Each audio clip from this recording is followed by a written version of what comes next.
जय हिंद साथियों, आज हम लोग रीजनिंग का प्रैक्टिस सेट नंबर 4 को सॉल्व करेंगे। इससे पहले साथियों हमने ऑलरेडी 3 प्रैक्टिस सेट को सॉल्व कर लिया है और साथियों इस प्रैक्टिस सेट में बिल्कुल उसी प्रकार के क्वेश्चन हैं जिस प्रकार से आपके एग्जाम में पूछे जाते हैं। तो साथियों अगर आप लोग एसएससी जीडी 2024-25 की तैयारी कर रहे हैं तो रीजनिंग का ये प्रैक्टिस सेट आपके लिए वेरी इंपॉर्टेंट होने वाला है, इसलिए साथियों आप लोग पूरा क्लास को ध्यान से देखें। तो साथियों आज का पहला क्वेश्चन देखिए, यदि 8 स्टार 6 बराबर 100 लिखा है और 5 स्टार 3 बराबर 34 है तो आपको 6 स्टार 7 का मान बताना है। इस टाइप का एक क्वेश्चन आपके एग्जाम में पूछा जाता है। तो देखिए इस क्वेश्चन को कैसे सॉल्व करेंगे। तो सबसे पहले हम लोग देखेंगे ये जो 8 स्टार 6 बराबर 100 लिखा है ये कैसे लिखा है। तो यहाँ पर लिखते हैं हम 8 और यहाँ पर लिख देते हैं 6। अगर 8 और 6 को आपस में हम गुना कर देते हैं तो बनता है 48 और 48 में 2 को गुना करेंगे तो बनेगा 96 और प्लस 4 करेंगे तो ये बनता है 100। अब इस मेथड का इस्तेमाल इसमें करके देखेंगे क्या 34 आता है। तो क्या करेंगे हम 5 और 3 को आपस में गुना करेंगे तो कितना हो जाएगा 15 और 15 में अगर हम 2 से गुना कर दे तो कितना होगा 30 और 30 में 4 को जोड़ते हैं तो बनता है 34। तो यहाँ पर देख सकते हैं जिस प्रकार इसमें हमने 2 से गुना करके 4 को जोड़ा, इसमें भी देख सकते हैं हमने यहाँ पे क्या किया 2 को जोड़कर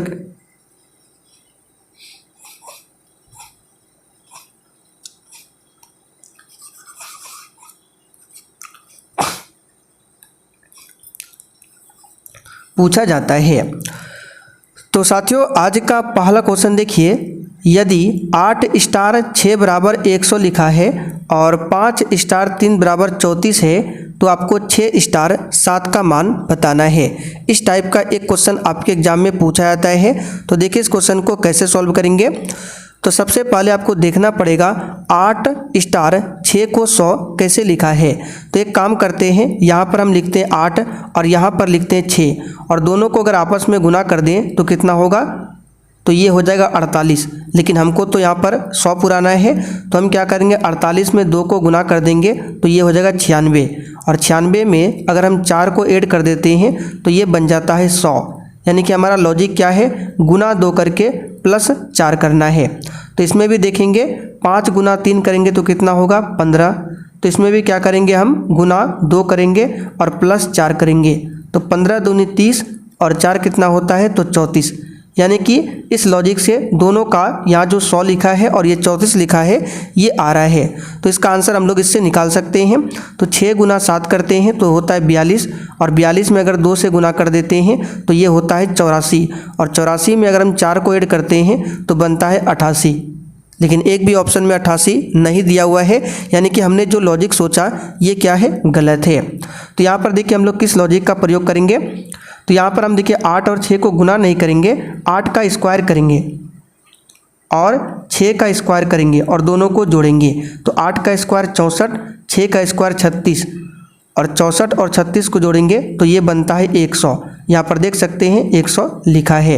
उसी प्रकार 5 का स्क्वायर करेंगे और 3 का स्क्वायर करके जोड़ेंगे तो 5 का स्क्वायर 25, 3 का स्क्वायर 9, 25 और 9 कितना होता है 34। तो यहाँ पर भी 6 का स्क्वायर कितना होगा 36 और 7 का स्क्वायर कितना होगा 49।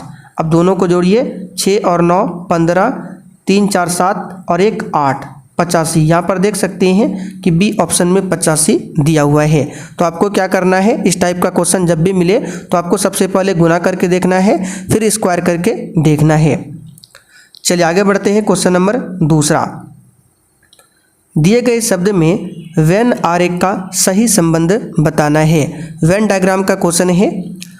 तो देखिए इस क्वेश्चन को सॉल्व कैसे करेंगे। यहाँ पर देखिए 3 शब्द है, जूता, घास और मोबाइल। तो सबसे पहले हम लोग देखेंगे क्या तीनों का आपस में कोई संबंध है या फिर नहीं है। तो अगर आप लोग ध्यान से देखें, जूता, घास और मोबाइल तीनों का आपस में कोई भी संबंध नहीं है और जिसमें कोई भी किसी से संबंध नहीं रखता है तो उसके लिए हम लोग क्या करते हैं, अलग अलग 3 गोला इस तरह से बना देते हैं। यानी कि ये जूता के लिए, ये घास के लिए और ये मोबाइल के लिए, तीनों का आपस में कोई भी संबंध नहीं है। यहाँ पर देख सकते हैं इस प्रकार से वेन डायग्राम ऑप्शन ए में दिया हुआ है।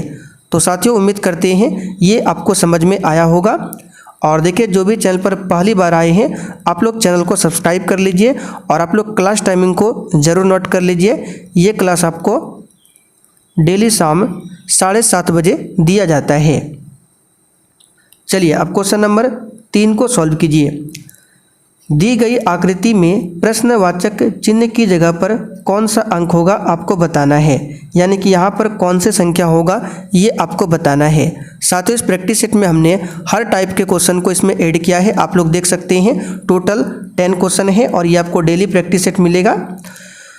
तो क्वेश्चन मार्क यहाँ है, तो सबसे पहले हमको देखना पड़ेगा ये 18 और ये 14 कैसे बना है। अगर हमको एक बार पता चल जाता है कि ये 14 और 18 कैसे बना है तो यहाँ पर भी हम नंबर बता सकते हैं कि यहाँ पर क्या होगा। तो 14 को हमको बनाना है किससे, 84 और 12 से। बताइए 84 और 12 को क्या करें जो कि 14 बन जाता है। तो आप कहें 84 में अगर 12 से भाग कर दें, 84 में अगर 12 से भाग कर दें तो कितना होता है 7, और 7 में अगर हम 2 को गुना कर दें तो बनेगा 14। आइए इसमें चेक करते हैं। अगर 81 में 9 से भाग कर दें तो बन जाएगा 9, और इसमें अगर 2 से गुना कर दें तो ये बनेगा 18। देख सकते हैं 18 है। तो उसी प्रकार 88 में 11 से भाग करेंगे तो कितना होगा 8, और 8 में 2 से गुना कर देंगे तो क्या हो जाएगा 16। यहाँ पर देख सकते हैं डी ऑप्शन में 16 दिया हुआ है।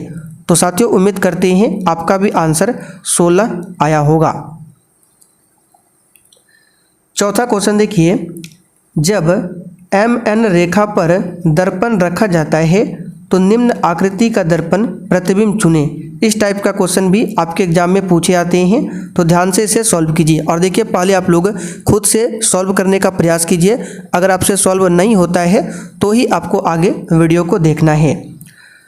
तो देखिए MN क्या है, दर्पण है और ये प्रतिबिंब है। तो इसका प्रतिबिंब इधर कैसा बनेगा ये बताना है। तो इसका प्रतिबिंब इधर कैसे बनेगा, ये आपका कुछ इस प्रकार से हो जाएगा, और नीचे वाला है आपका इस तरह से होगा। ठीक है, तो यहाँ पर देख सकते हैं बी ऑप्शन में इस प्रकार से दिया हुआ है। ये बहुत ही सिंपल सा क्वेश्चन है, तो उम्मीद करते हैं आपका भी आंसर बी ही आया होगा। चलिए क्वेश्चन नंबर 5 को सॉल्व कीजिए। किसी घड़ी में 9:30 है तो उसी का दर्पण प्रतिबिंब क्या समय दिखाएगा। तो देखिए जब भी दर्पण प्रतिबिंब से क्वेश्चन पूछे तो इसके लिए एक ट्रिक है, आपको ध्यान रखना है। जब भी दर्पण प्रतिबिंब से क्वेश्चन पूछा जाता है तो आपको जो समय दिया रहता है आपको क्या करना है 11:60 में माइनस कर देना है, आपका आंसर आ जाएगा। ये इसका ट्रिक है, आपको कुछ नहीं करना है, जो भी समय मिले आपको 11:60 में उसको घटा देना है। तो 11:60 में हमको घटाना है 9:30, तो यहाँ पर 9 लिख देते हैं और यहाँ पर 30 लिख देते हैं।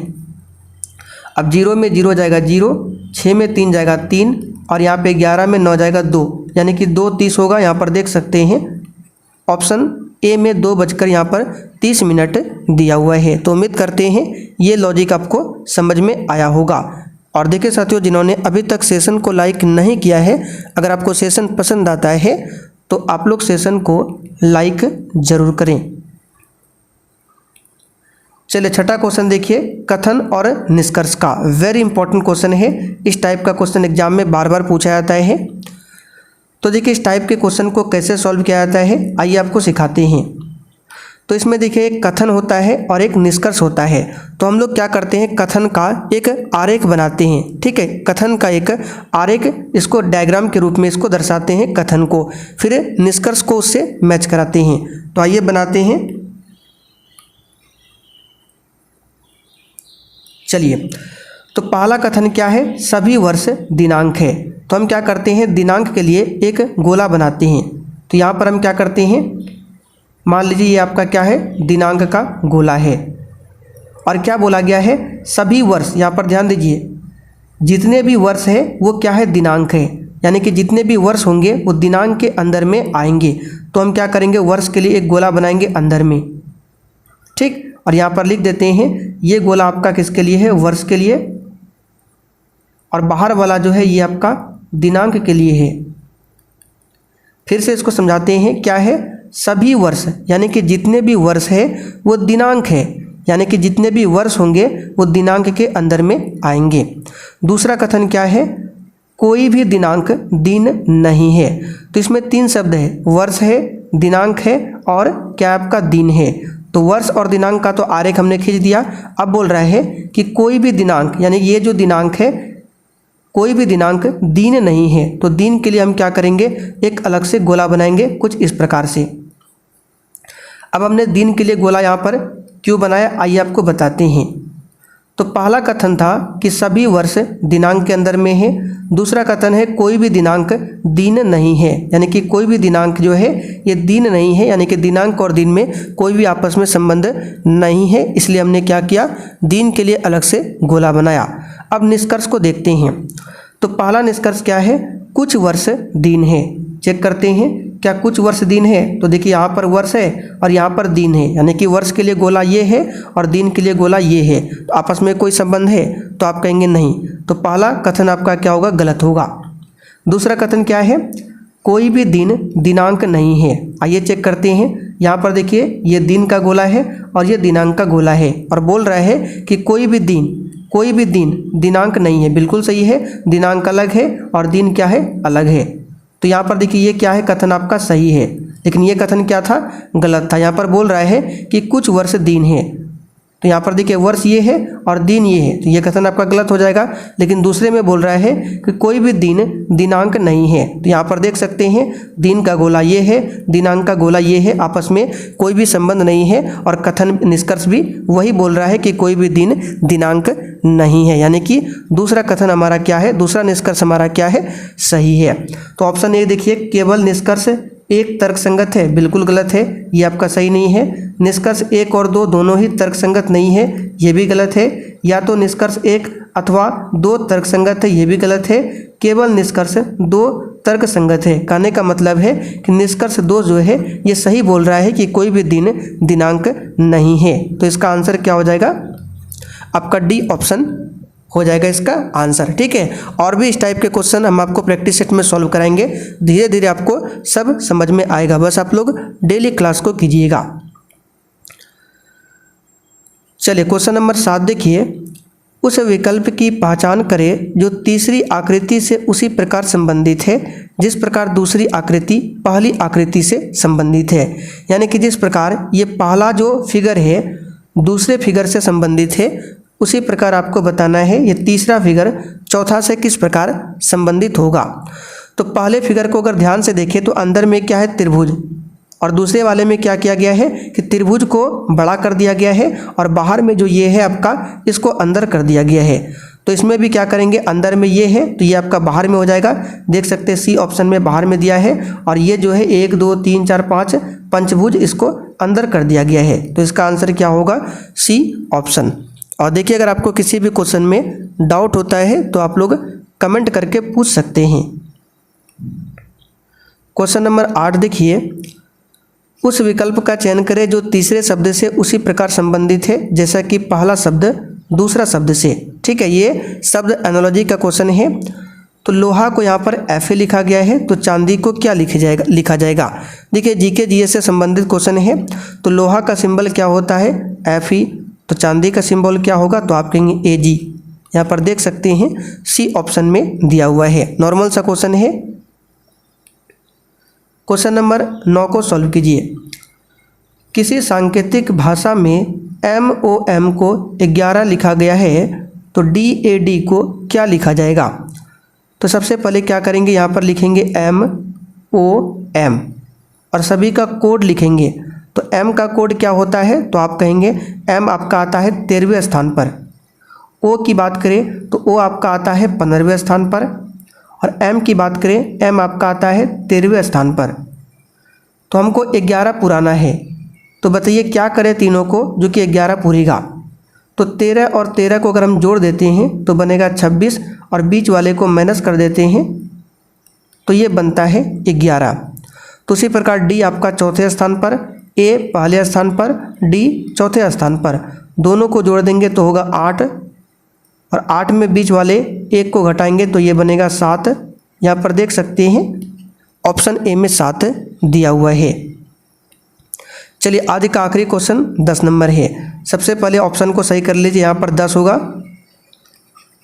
बी ऑप्शन में क्या होगा, यहाँ पर 10 होगा। ठीक है, ये बी ऑप्शन है। एक हाथी उत्तर दिशा में 8 मीटर जाता है और फिर बाएं, यहाँ पर बाएं होगा, बाएं मुड़कर 6 मीटर जाता है, तो हाथी मूल बिंदु से कितनी दूरी पर है। तो सबसे पहले आपको दिशा का ज्ञान होना अति आवश्यक है कि उत्तर किधर होता है, दक्षिण किधर होता है। तो देखिए यहाँ पर एक मैप आपको दिखाते हैं। इसमें देखिए ऊपर क्या होता है, उत्तर होता है, नीचे आपका दक्षिण होता है, इधर पूरब होता है और इधर पश्चिम होता है। तो एक हाथी है उत्तर दिशा की ओर चल रहा है 8 मीटर, यानी कि मान लीजिए हाथी यहाँ पे खड़ा है और उत्तर दिशा यानी ऊपर की ओर ये 8 मीटर चलता है। उसके बाद वह बाएं मुड़ता है, तो बायां किधर होगा, इधर होगा, तो ये बाएं मुड़कर 6 मीटर जाता है। तो हाथी मूल बिंदु से कितनी दूरी पर, यानी कि यहाँ से यहाँ के बीच की दूरी आपको निकालना है। तो इस प्रकार से इसको मिला देंगे। और आपने 10th क्लास में पढ़ा होगा पाइथागोरस प्रमेय। यहाँ पर देखिए 90 डिग्री का एंगल बन रहा है, तो आपको कुछ नहीं करना है। जब भी आपको इस प्रकार से दूरी निकालना हो तो जो भुजा अन्य भुजा है उसका स्क्वायर करके जोड़ करके रूट निकाल दीजिए। तो 6 का स्क्वायर 36, 8 का स्क्वायर 64 और इसका अंडर रूट कर दीजिए, आपका आंसर आ जाएगा। तो अंडर रूट 100 होगा और 100 का वर्गमूल 10 होता है, जो कि बी ऑप्शन में इसका आंसर दिया हुआ है। तो साथियों उम्मीद करते हैं ये क्वेश्चन आपको समझ में आ गया होगा और ये आज आपका चौथा प्रैक्टिस सेट भी समाप्त होता है। कल हम लोग 5वां प्रैक्टिस सेट को सॉल्व करेंगे।